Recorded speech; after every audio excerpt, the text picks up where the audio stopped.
Hey guys, what's going on? Welcome back to my channel. Today we are going to do my Tupperware collection set. I'm so excited that you guys can join me for our little Tupperware party. I got here some new lines that will be available on my website. I'm just kidding, guys.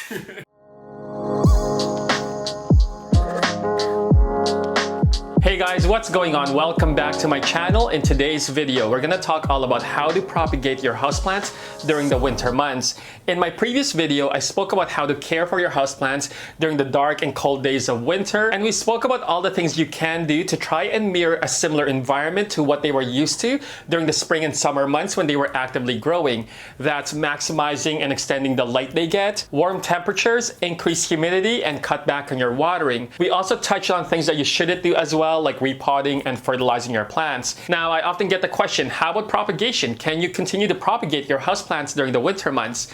Some may say no. However, I'm gonna say yes based on my experience, as long as you can provide two things for them: lighting and warm temperatures. Now, depending where you live, these two factors may not be naturally available for them, so you may have to assist them by either giving them some grow light or using a heat mat or heat pad to be able to provide them that warm temperature. I live here in Toronto, Canada, and thankfully, I still get about 8 hours of daylight, especially days like today where it's clear skies and sunny days. It's perfect. The only time I would probably use a grow light for my propagation or my cuttings is if there's a lot of gray and gloomy days, or if I want to extend the light from, like, say 8 hours to 12 hours. And I'm able to control the temperature through obviously my thermostat there. So I like to keep it an even like 20, 21 degrees Celsius.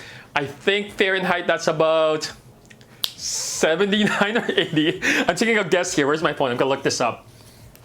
Okay, Celsius to Fahrenheit. 69 Fahrenheit. So I like to keep my place around 21 degrees Celsius. Now, obviously, when I turn the heat on, in addition to the winter months, my place does get a little bit more dry. That's when I'll use a humidifier to kind of increase the humidity. However, when it does come to your cuttings or propagation, you really don't need humidity, especially if you're going to use a propagation box as one of your methods to propagate houseplants. So I'm going to go through a few houseplants we're going to propagate, and those are currently propagating that will pretty much stay in propagation stage through the rest of the winter months. So that way, come spring, they're going to be well rooted and ready to be potted into a new plant, so that way we have more plants, because that's always the goal, more plants. There are two types of propagation methods I like to use. One is a water propagation method, and this one is fairly simple. All you really need is a clear jar, some water, and some cuttings. And usually vining plants like pothos, syndapsis, even a string of hearts, I like to use this method to propagate them. And then the other method is using a propagation box. And this is actually one of my more newer and favorite ways to propagate houseplants. You're pretty much just creating like a mini greenhouse. So the things you will need to do this is a clear container that has a lid. You can even use like Tupperwares or old takeout containers. You're also going to need a substrate, a propagation substrate like sphagnum moss, which is what I prefer to use. Some may use like a pumice or soil pumice mixture, but I've never tried that, so I can't really speak for itself. But I found sphagnum moss to be really, really effective when it comes to kind of creating a lot of that condensation that will take place in your propagation box that will help kind of propagate your houseplants. Now let's take a look at some of the houseplants that we're propagating right now. So in the water propagation methods, I have here a couple of neon pothos, some Cebu blue, and a cis this color. The key when it comes to propagating vining houseplants in water is to make sure that your vines aren't too long. I typically like to have one node submerged underwater and one leaf above water. We know that a node is that area on the stem where the leaves, aerial roots will grow out of. And you guys can see here on the neon pothos that I have a node here submerged in water that already has roots growing, and this vine that has maybe about 2 leaves. Now, normally in the summer, I'd be okay leaving this as is. However, during the winter months, I do like to cut these guys back shorter, so that way it's not requiring as much energy to really kind of keep this plant alive while it's propagating. So what I'm actually doing here right now is we're gonna cut this neon pothos into 2, so that way we still have a node underwater and we still have a leaf above water. Now for the cis this color, you guys can see here how well this one is rooting. This is probably one of the quickest houseplants to propagate. After taking a cutting and putting in water, within days, as long as I gave it a lot of bright light and warm temperatures, it really sprouted all these roots. Now the key with this one, again similar to the pothos or syndapsis, is keep your vine short even during the summer months, because for some reason the cis this color will not propagate well if your vine is extremely long. So again, I like to cut and keep one node underwater and one leaf above water. So we're gonna take another vine here that you guys see, and we're gonna cut these guys up into pieces, taking this whole entire vine and see how much cuttings we can make. Again, removing one of the leaf to create a node, place that node underwater, have one leaf exposed, cut again, and keep going. So that is what we're doing with the Cis is this color, and I'm excited because this is actually one of my new favorite vining plants. It's so beautiful, it's so pretty, and you guys can see here above there how stunning this plant is. Now, whenever you take a cutting off a mother plant, that mother plant will need to continue to grow, and what it will typically do is activate a few of the dormant growth points that's on the nodes, and you guys can see here on the Cebu Blue, that's exactly what's happening. We got these 2 new growth points that's now going to turn into a new vine, and this guy will continue to grow and trail, which I'm happy about because I love this plant as well. Again, when it comes to cuttings that's propagating in water, you want to make sure you find a place in your home that is not only warm temperatures but also gets a lot of bright indirect light.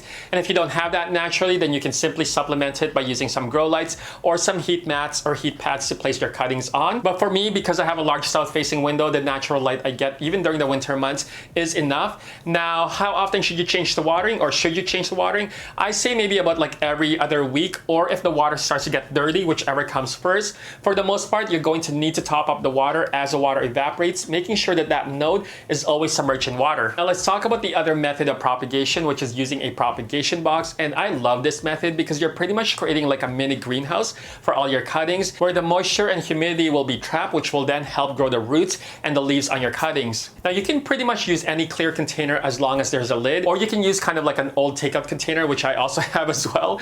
And then what you're gonna need is obviously some sphagnum moss. So what I usually like to do when it comes to preparing my propagation box is I like to lay about 1 inch to 2 inch of wet sphagnum moss on the base of my container. And you wanna make sure that it's wet and not necessarily soaking and heavy, because you still want a bit of airflow between the sphagnum moss and your cuttings. Once you have that ready, you then want to place your cuttings on top of your wet sphagnum moss, making sure that that growth point is facing up. Like you see here with the Philodendron melanochrysum, there's a few growth points that's taking place right now. And you still want to make sure that on the other side, it is touching that wet sphagnum moss, so that way the roots can develop and grow from there. Now, if you can't tell where the growth point is, what you can do is just throw it in the box, and within a few days, you should be able to start seeing some growth and know exactly where that growth point is. And then, adjust your cuttings if you need to. But yeah, it's fairly easy. Now you can pretty much throw a whole bunch of cuttings in your propagation box, especially those that love a lot of humidity, or say those vines that may not necessarily have any leaves that you want to be able to kind of propagate fairly easy. And what I mean by that is, say for example you have, hold on, you guys loved my drawing last time. Say for example you have a vine like a pothos, and say that the leaves have kind of just fallen off or dropped through, over the years or whatnot, and all you're left with is just a vine that has nodes but no leaves. What you can do is pretty much just cut in between, so leaving the node in the middle. So here's your node, here's a node, and here's a node. So you want to cut right there, and cut right there. Similar to what I did with my Philodendron melanochrysum that you see here, I cut it into pieces, leaving that node in the middle, and then placing this in the propagation box, and you guys can see fairly quickly, it started to show some new growth points, which I'm excited about, because this is actually a plant that I learned so much about. Not only how to care for philodendrons, especially these types, but also how to propagate them and care for them. So I'll do another video on all the things I did with this Philodendron melanochrysum, like air layering and propagation box. But in any event, I digress. That is what you can do, say if you have like a runner type of plant, or the leaves have kind of just fallen off. But a really, really effective way to propagate your houseplants. Obviously, after placing your cuttings into your propagation box, you want to make sure that that lid is closed. Find a nice warm area in your home, as well as an area that gets a lot of bright indirect light. And people ask me, how often should you check or open up the box to let some air flow in? Honestly, I will probably check maybe like once a week or once every other week, and primarily just to check and make sure that that moss is still wet and producing condensation and humidity. If it is starting to dry out, what you guys can do is simply just mist it with water, or if it's really dry, you can water it. But again, you want to make sure that you remove any excess water that's sitting in that container. You just want to make sure that that moss is wet. And by opening the lid and checking in on the moss, you are allowing a bit of that air in and airflow. So I typically will leave the lid open maybe for like a minute or two, and then I'll close it right back up and place it in its location. So let's propagate these string of hearts cuttings that you guys saw. I have done a lot of videos on how to propagate your string of hearts using the cutting and water method, so you guys can definitely check that out. That's a great method if you want to keep the length of your string of hearts. But by using the propagation box method, we're actually going to cut these guys into pieces and create a whole bunch of cuttings. Similar to the node cuttings we did on the Philodendron melanochrysum, or the example I showed you guys on the board about a pothos that has no leaves, what you want to do with the string of hearts is cut between the nodes, so leaving a piece of the vine above the node and below the node, and leaving those hearts or those leaves intact, touching touching the node. So you guys can see here, I got a whole bunch already cut up. And then what you want to do is place this guy in your propagation box, making sure that that node is touching the sphagnum moss and those leaves are facing up. You guys see here, close the lid, place it in a warm area, gets a lot of bright indirect light, and there you have it, fairly easy. You guys can see here in my propagation box that I already have a few string of heart cuttings that I did. And within a few weeks, you guys should start seeing a bit of growth or roots forming on your string of hearts. Like you guys see here, I've been propagating these guys now for a while. It's actually a really great way to make a whole bunch of string of heart cuttings, especially if you don't have a lot to work with. So really, really effective way. Now let's do a quick tour of all the propagation box I got going on and the plant cuttings that's in there. This always excites me because sometimes I forget what I put in there. So let's go. All right, guys, so let's see what we have in this box. This is my salad box, and already I can see a Monstera Peru right here. I remember I overwatered this, so I had to save a bit of the cutting. So I cut it off. It's grown a bit of roots now, and it's got this new leaf. This can be planted, but I think I'm gonna leave it here for a bit. And I think this is a Jade Satin Syndapsis. Sometimes I can't tell when you know, there's no leaves yet on it, but there's a bit of growth point that's showing up there, so that's always good. I got some string of turtles there. And I think this one, let's see, this one is kind of stuck because the roots are probably grown. Yeah, I can see some roots already starting to attach to the moss. I think this might be a Monstera Peru as well. See how the leaves look. Yeah, I think this is a Monstera Peru. So again, another cutting there I was able to save. So it's a great way to kind of save a plant if it's like dying. Just cut it up into pieces. I think this is also, no, this actually might be a Jade Satin Syndapsis. Yeah, maybe the one I showed earlier was also Jade Satin Syndapsis. So, because I can tell by the vine here. And I think this is another one as well too. This one doesn't have any growth yet. And I'm thinking, oh wait, we got little things like here. See what I can tell what this is. Oh, this is a baby Monstera dubii, like the one that I tried to save. So I threw up a whole bunch of cuttings there. Still growing there. So we'll see how that turns out. I think there's a couple more right here as well. So that's exciting. And yeah, so there's this one as well. They look like bean sprouts. And then we got some string of turtles there that I tried to propagate as well. So that's on this box. Now let's take a look at these little Tupperwares. See what we got going on in here. Start with this one. So again, this is the string of hearts butterfly method I did. I threw a bunch of like variegated string of hearts, and you can see there's so much more new growth now.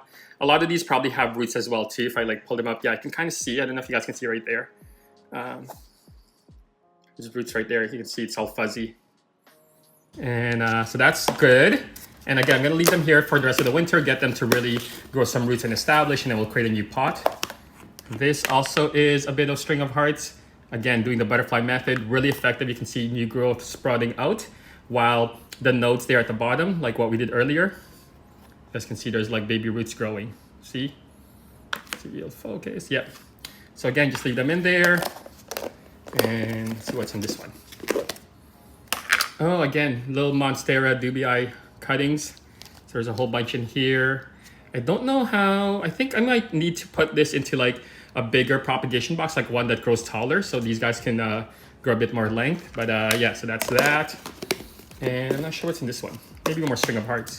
Oh, Rhaphidophora hayi. So yeah, I did remember cutting this guy. So again, there's already a growth that's starting to show, and it's already rooting because it's clinging onto the sphagnum moss. You guys can see right there. So that's always exciting. Good. You know, I typically would propagate this probably in water, but I remember trying it in water and it wasn't really rooting well, but this actually did work really well for me. So again, I find that the propagation box with the sphagnum moss is really, really good, especially during the winter because it traps the heat and the moisture. So that's those Tupperwares. Now let's see what we got in this one. So this one is, ooh, I remember these. Okay, so these are my philodendron brandies, and you can see there's a whole bunch of cuttings in here. I received a philodendron brandy from my cousin in Winnipeg, and they were like destroyed through the mail process. They weren't properly packaged. So there was a whole bunch of cuttings with no more leaves. So I ended up just taking into pieces, and yeah, these are rooting really well because they're latching on. And now they're growing new leaves. And you can see the roots right there. So this is really exciting. Man, I'm gonna have a whole bunch. Look at them, there's so much. There's another one right there too. And the cool thing about like starting over with some of these cuttings is you get some nice, beautiful leaves on them. Like really, really healthy. No like, you know, browning tips and whatnot, because again, it's in pretty much like in its own greenhouse. So this is really fun. Wow, I'm happy about this one. We can make a whole bunch now come spring. So again, I'm gonna leave these guys probably throughout the rest of the winter. Maybe come March or so, I'll probably start potting them in their own little pots. What's in this one? Oh, this is the one, the Philodendron melanochrysum. And you guys can see how well this already rooted. And that's gonna be a new vine and a new growth. What's that gonna do is similar to this one right here. So this actually grew out of one of those little vine and node, and I'll take it out and I'll show you guys. See right here, this is one of those vines that we cut, and then there's a growth point, and I grew these two new leaves. Now, the one thing with this I did notice is there's no roots yet on it. So this did come from the top. Again, we'll do a whole detailed video of the Philodendron melanochrysum, but I'm actually gonna put this in this box now to help root it a bit more, so that way you can establish a really good root system. And you know, there's a bit of room there where it can kind of lift itself up from the rest of the moss, where the leaves necessarily won't touch it, but that cutting, we just want to make sure that that's touching the moss, so that way it can grow some roots. So that's what we're going to do with this one. Sometimes I'll even like to cover where that aerial root is, just to give it a bit more humidity. But yeah, so that's what we're going to do, and I'm going to close this lid back up. And again, the moss right now, for most part, they will be consistently like moist. They're not going to be dried out. If they do start drying out, obviously you want to kind of like, you know, water it and mist it and whatnot. And let's see what we have here. I think these are more string of hearts. Yeah, so this is all those variegated string of hearts. You guys can see how much these grow. And it's such a great way to really make like a full brand new string of hearts, like a real full potted one. You can really do this. Or what you guys can do is just, you know, take a whole bunch of this and place it on top of like your mother plant to kind of get that top really full if you want. But yeah, really cool. And then, see what we got here with this one. You can see all those condensation. And honestly, these were like takeout Tupperwares, and they work really well. Oh, there's more Monstera dubii here. Man, I completely forgot I had this plant. I tried to save it. Look at it. Look at all those roots established as well. So I don't know how. I guess the next step for me is figuring out how to obviously transplant this into its own pot. And because these are all baby still, so. And it's really leggy. Normally they're supposed to grow closer together. I think that's just lack of light. So I might want to place these guys, you know, maybe under a grow light and whatnot. So lots of Monstera dubii there. And I think over here, did we check this one? Oh yeah, more of them. Wow. I forgot that's how I was able to save it. Man, they're like sprouting like crazy. But yeah, so there you guys have it. That is a tour of my propagation box. All right, guys, so that's pretty much it for this video. Hopefully you learned something from it. Comment below and let me know if you plan on propagating any of your plants during the winter months. Other than that, enjoy the rest of your week, and I'll see you guys soon. Peace.